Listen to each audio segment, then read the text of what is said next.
Presiden Prabowo Subianto memberikan tanda jasa bintang kepada Ketua Dewan Perwakilan Rakyat Puan Maharani, Wakil Ketua DPR Suami Dasko Ahmad dan Ketua Majelis Permusyawaratan Rakyat Ahmad Muzani pada Senin, 25 Agustus 2025.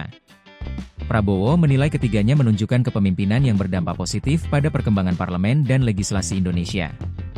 Saat pemberian penghargaan itu, di DPR sedang terjadi demonstrasi. Tuntutan demo itu berbagai macam, salah satunya pembubaran DPR. Direktur Eksekutif Parasindiket, Firdika Rizky Utama, menilai bahwa dua momentum yang terjadi bersamaan itu ialah ironi politik. Firdika mengatakan dari satu sisi, negara memberikan penghargaan pada mereka yang dianggap berjasa dalam memperkuat demokrasi. Tapi di saat yang sama, ribuan warga turun ke jalan karena merasa parlemen justru menjauh dari aspirasi publik, ujarnya saat dihubungi pada Senin malam, 25 Agustus 2025. Firdika menjelaskan bahwa secara administratif, pemberian tanda jasa itu sah-sah saja.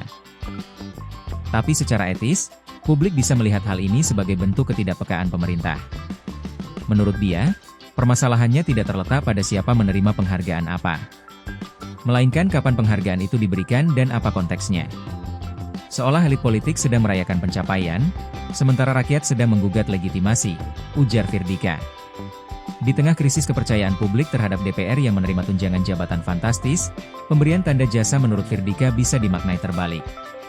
Alih-alih kehormatan, ujar dia, justru publik bisa melihatnya sebagai pengukuhan status quo. Ia mengatakan, bila para penerima tanda jasa benar-benar merasa berjasa, mestinya mereka juga berani untuk melakukan refleksi. Apakah fungsi representasi sudah dijalankan dengan adil dan transparan, atau justru malah jauh dari rakyat yang mereka wakili, kata dia.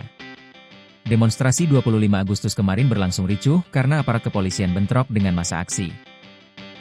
Polisi beberapa kali menggunakan gas air mata dan meriam air atau water cannon untuk memecah massa. Demo yang awalnya berpusat di kompleks parlemen DPR menjalar ke area sekitar Senayan saat massa berlarian membubarkan diri.